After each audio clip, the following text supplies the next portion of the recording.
So, students, today we are going to discuss causes of biodiversity losses. Biodiversity के loss के लिए कौन कौन सी वजह हैं वो हम देखने वाले हैं। और इसमें वैसे चार वजहें होती हैं मेन। उसको हम क्वार्टेट के नाम से जानते हैं। क्वार्टेट मतलब उसे जो चार मेन कॉज हैं, जो फैक्टर्स हैं जिनकी वजह से डाइवर्सिटी लॉस होती है, हम उसे टाइटल देते हैं क्वार्टेट। और क्योंकि ये एक तरह से एविल है तो एविल क्वार्टेट नाम देते हैं।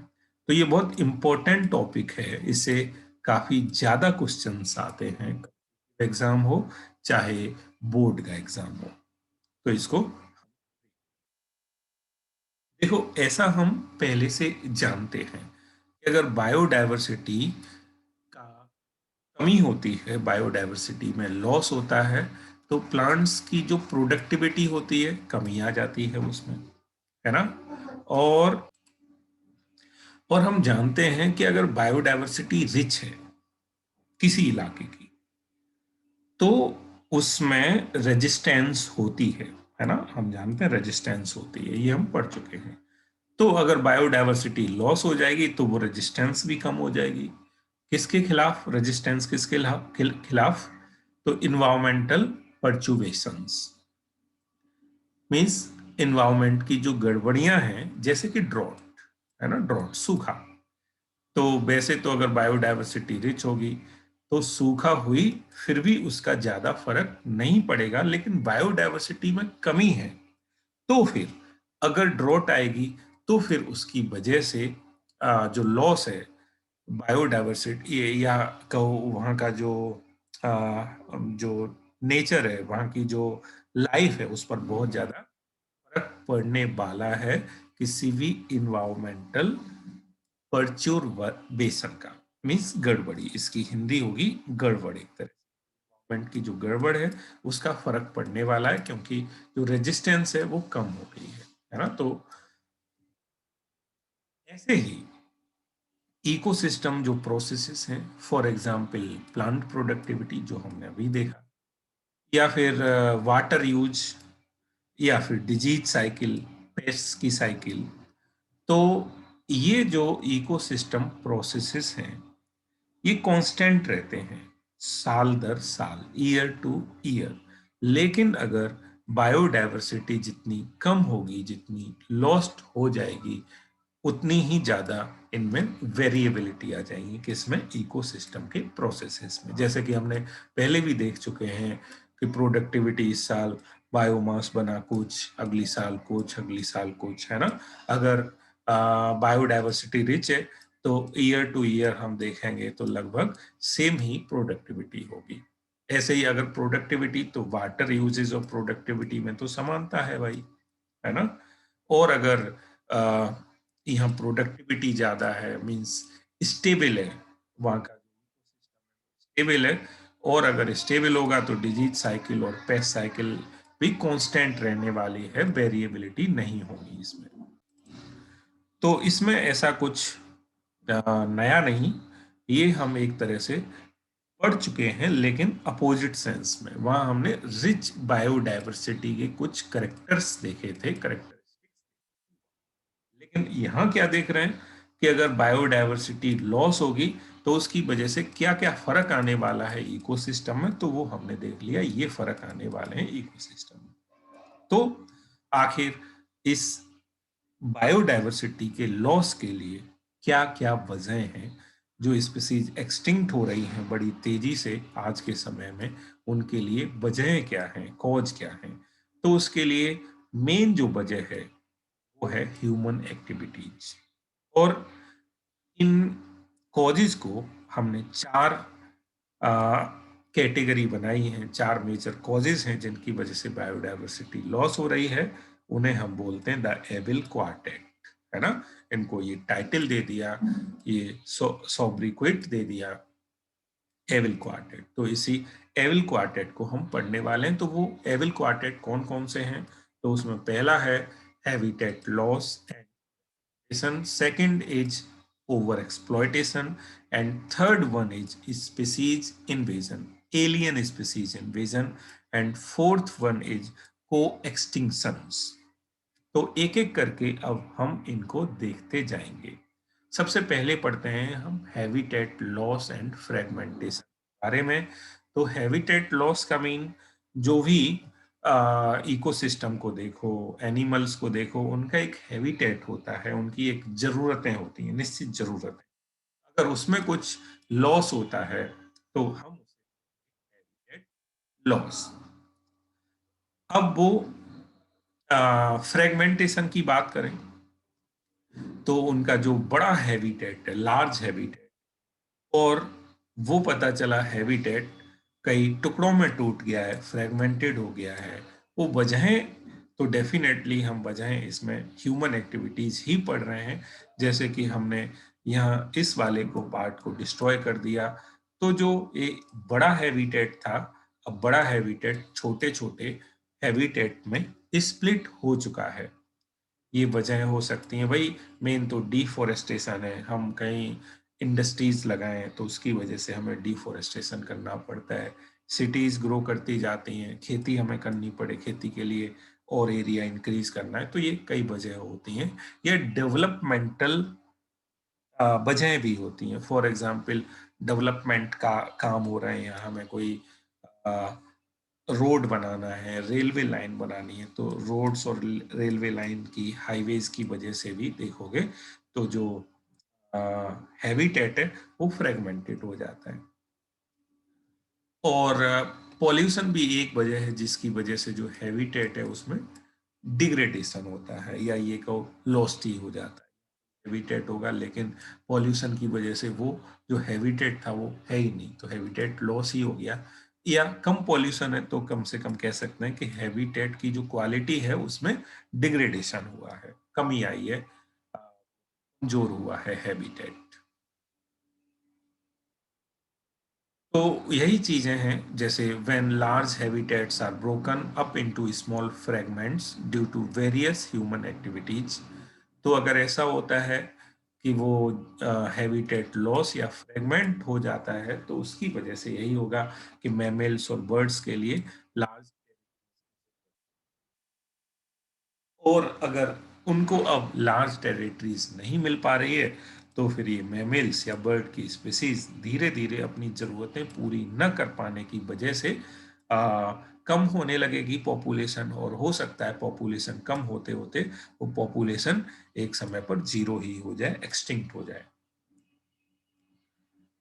बर्ड्स में कुछ बर्ड तो ऐसी होती हैं, इवन एनिमल भी होते हैं जो माइग्रेटरी होते हैं। माइग्रेटरी हैबिट आप जानते ही हो, माइग्रेशन क्यों होता है, किसी फ्लक्चुएशन की वजह से, या ये कहो कि जो इन्वायरमेंटल फैक्टर हैं, एबायोटिक कंडीशन है, उन एबायोटिक कंडीशन को कोप अप करने के लिए, उनसे बचने के लिए कुछ एनिमल्स एक जगह से दूसरी जगह किसी न किसी जरूरत, किसी न किसी सर्वाइवल वजह के लिए।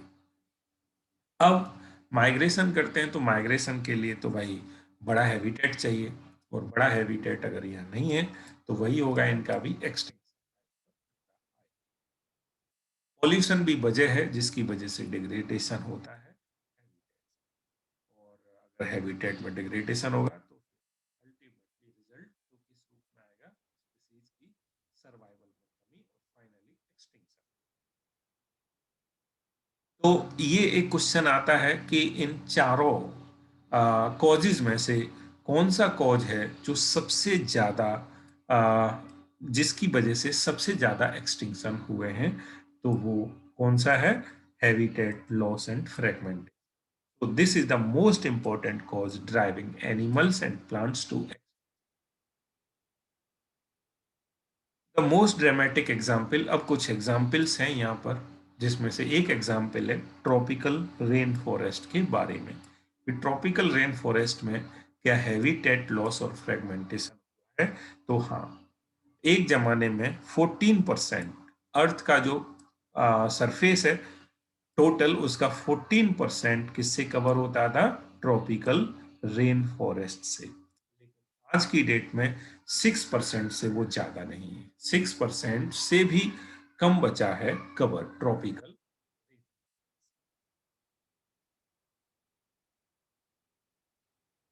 और ये जो ट्रॉपिकल रेन फॉरेस्ट हैं बड़ी तेजी से डिस्ट्रॉय होते जा रहे हैं। इसमें इस बुक में एनसीईआरटी में बोला गया है, जब तक आप चैप्टर फिनिश करोगे तब तक 1000 more hectares of rain forest would have been lost. आप ये चैप्टर खत्म करोगे तब तक 1000 हेक्टेयर और रेन फॉरेस्ट गायब हो चुका होगा, लॉस्ट हो चुका होगा।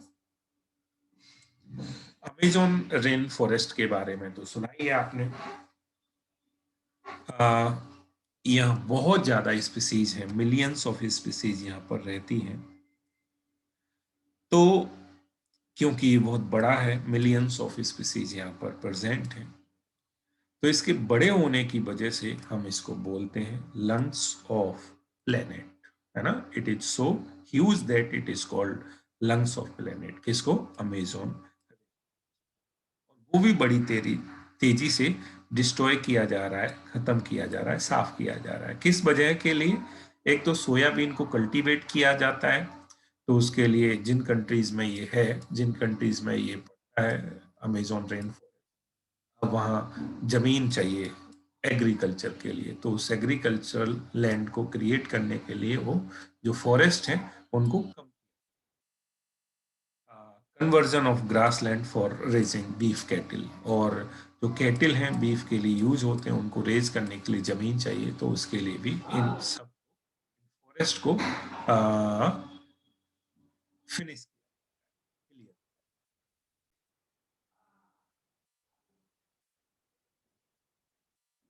अब जो दूसरी वजह है, दूसरा जो कॉज है, वो है ओवर एक्सप्लॉयटेशन। वही कि किसी स्पीसीज को हमने इतना ज्यादा एक्सप्लॉइट किया।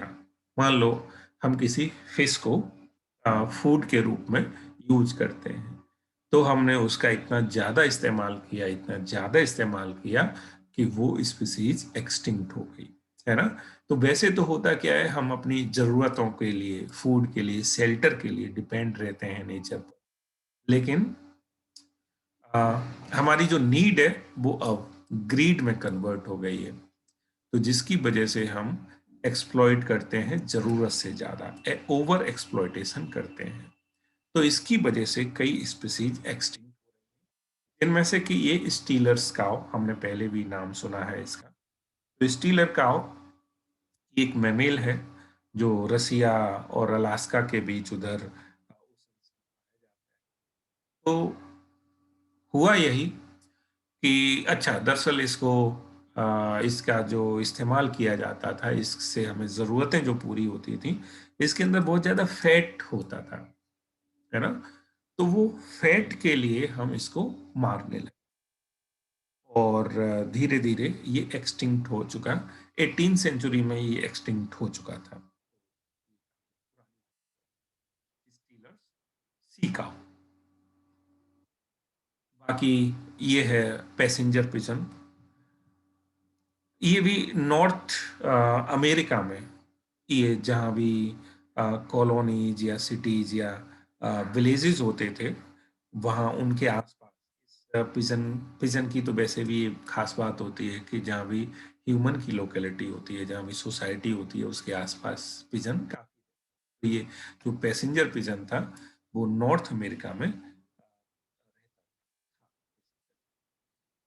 तो क्या हुआ कि वहाँ ये बहुत ज़्यादा फूड के लिए इस्तेमाल किया जाता था, और इसका इतना ज़्यादा इस्तेमाल किया गया कि धीरे धीरे एक्सटिंक्ट ही हो चुका।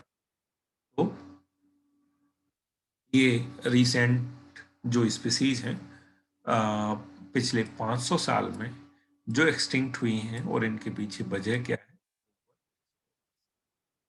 और आज के समय में भी कई ऐसी फिशेज हैं जिनको हम ओवर एक्सप्लॉइट कर रहे हैं, ओवर हार्वेस्ट कर रहे हैं, और वो उनको थ्रेट है, वो इंडेंजर हैं, वो भी उनकी जो एग्जिस्टेंस है वो भी खतरे में पड़ी हुई है, क्योंकि उनका हम बड़ी तेजी से हार्वेस्टिंग कर रहे हैं, उनको भी हम एक्सप्लॉइट कर रहे हैं। बाकी अगला जो टॉपिक है वो है एलियन स्पीसीज इन्वेजन। एलियन का मतलब बाहरी, बाहर की स्पीसीज जब इन्वेड करती है, इन्वेजन का मतलब किसी खास इकोसिस्टम में अगर बाहर की स्पीसीज इंट्रोड्यूस हो तो उसको हम बोलते हैं एलियन स्पीसीज इन्वेजन। इन्वेजन जैसे कि हम यहाँ पर देख रहे हैं, ये लेक है, लेक विक्टोरिया, ईस्ट अफ्रीका में पड़ती है ये। तो ईस्ट अफ्रीका में जो ये लेक है, यहां इंट्रोड्यूस की गई एक स्पीसीज नील पर्च, फिश का नाम है ये नील पर्च। तो नील पर्च इस लेक में इंट्रोड्यूस की गई, इसकी वजह से वहां 200 स्पीसीज किक्लिड फिशेज की, किक्लिड फिशेज ये होती हैं कलरफुल जो फिशेज होती हैं किक्लिड फिशेज, तो किक्लिड फिशेज की 200 स्पीसीज से भी ज्यादा एक्सटिंक्ट हो गई नील पर्च के वहां इंट्रोड्यूस करने की वजह से, है ना।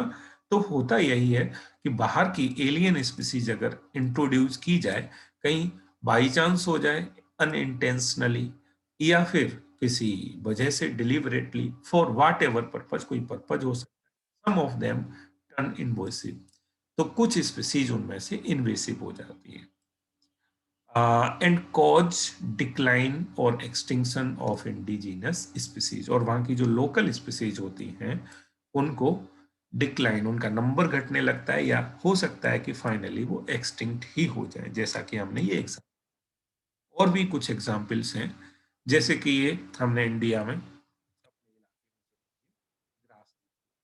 इसको हम कैरेट ग्रास भी बोलते हैं, क्या बोलते हैं, गाजर घास या कैरेट। तो ये कैरेट ग्रास, गाजर घास, कांग्रेस ग्रास के नाम से हम जानते हैं। तो ये एक इन्वेसिव स्पीसीज है इंडिया में, और साथ ही साथ ऑस्ट्रेलिया और अफ्रीका में भी ये इसी तरह से है जैसे कि इंडिया में है। दरअसल ये हमारे देश में जो किसी जमाने में वीट को इंपोर्ट किया गया था, तो इसके सीड उसी वीट में प्रेजेंट थे, कंटामिनेटेड वीट था, तो वीट को ग्रो करवाया तो उसकी वजह से ये भी ग्रो कर गई।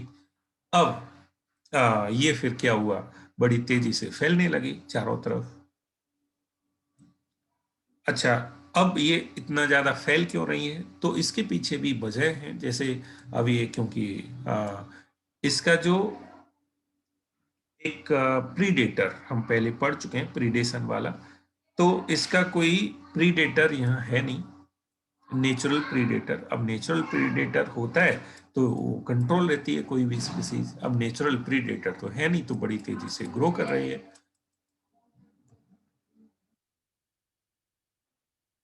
ये लेंटाना है, तो लेंटाना भी ये फ्लावरिंग प्लांट है, तो फ्लावरिंग, फ्लावर पर्पज से इंडिया में इसको इंट्रोड्यूस किया गया, फ्लावर। ये जो नेटिव है वो अमेरिका और अफ्रीका में ट्रॉपिकल जो रीजन्स हैं वहाँ ये पाया जाता है नेचुरली, लेकिन फ्लावर इसके अच्छे होते हैं, तो इसको इंडिया में इसको इंट्रोड्यूस किया गया, लेकिन हुआ यही, ये भी स्पीसीज हो गई, आ, अब बड़ी तेजी से फैल गई चारों तरफ, तो ये भी इन्वेसिव स्पीसीज बन। ऐसे ही वाटर हाइसिंथ को आपने देखा होगा, वाटर हाइसिंथ या आइकॉर्निया, इसको आइकॉर्निया वाटर हाइसिंथ बोलते हैं। तो इसके फ्लावर की वजह से, इसकी शेप की वजह से इसको इंडिया में लाया गया। वैसे ये अमेज़न बेसिन में पाया जाता है वहाँ का, लेकिन इसको पहले अमेरिका में, नॉर्थ अमेरिका में इंट्रोड्यूस किया गया 84 में, बाद में इसको एशिया में इंट्रोड्यूस किया गया, है ना। इंडिया के अंदर इसको बंगाल में इंट्रोड्यूस किया गया, फ्लावर और इसकी जो लीफ की शेप है इसकी वजह से, लेकिन बाद में हुआ यही, ये भी इन्वेसिव बन गया, और जो वाटर बॉडीज हैं, नदी हैं, तालाब हैं, लेक्स हैं, उनमें बड़ी तेजी से फैलने लगा। वजह वही है, इसका भी कोई नेचुरल प्रीडेटर है नहीं, तो उन वाटर बॉडीज से उनमें इसकी इतनी ज्यादा तादाद हो जाती है कि ऑक्सीजन की कमी होने लगती है ना। तो उसकी वजह से दूसरे जो एनिमल्स हैं, दूसरे ऑर्गेनिज्म हैं, उनकी डेथ होने लगेगी। ऐसे ही आ, ये अफ्रीकन कैटफिश है जिसका नाम है क्लेरियस, उसको इंडिया में इंट्रोड्यूस किया गया है एक्वाकल्चर पर्पस से। लेकिन इसकी वजह से जो इंडिया की कैट फिशेज की स्पीसीज हैं, इंडिजीनस इंडिया की, तो उनको अभी थ्रेट है। तो इसको तो दरअसल इलीगली इंट्रोड्यूस किया गया है, अफ्रीकन कैटफिश को जिसका नाम है क्लेरियस, इसको इंट्रोड्यूस किया गया है। तो हमारी जो इंडियन स्पीसीज है कैटफिशेज की, उनको थ्रेट है।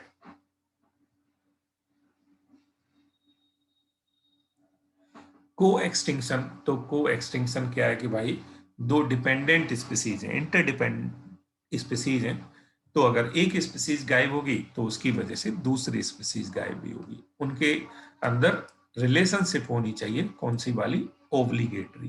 तो एक रिलेशनशिप होती है ओब्लिगेटरी रिलेशनशिप, एक होती है फैकल्टेटिव। ऑब्लिगेटरी रिलेशनशिप क्या है ना, कि दो स्पीसीज है जो एक दूसरे पर डिपेंड, जैसे यहाँ पर ये पैरासाइट है, ये होस्ट है, तो ये वाला पैरासाइट का एक इकलौता होस्ट यही है। तो ऐसा होता कि अगर ये फैकल्टेटिव होते कि ये भी होस्ट होता, कोई दूसरी फिश भी होस्ट होती, कोई तीसरी फिश भी होस्ट होती, तो अगर एक फिश एक्सटिंक्ट भी हो जाती तो भी ये पैरासाइट सरवाइव कर जाते। तो अगर कोई ऐसी ओब्लिगेटरी, ओब्लिगेटरी का मतलब एक निश्चित सी, तो फिर अगर एक स्पीसीज गायब होगी तो दूसरी भी स्पीसीज जाएगी, है ना, एक्सटिंक्ट होगी।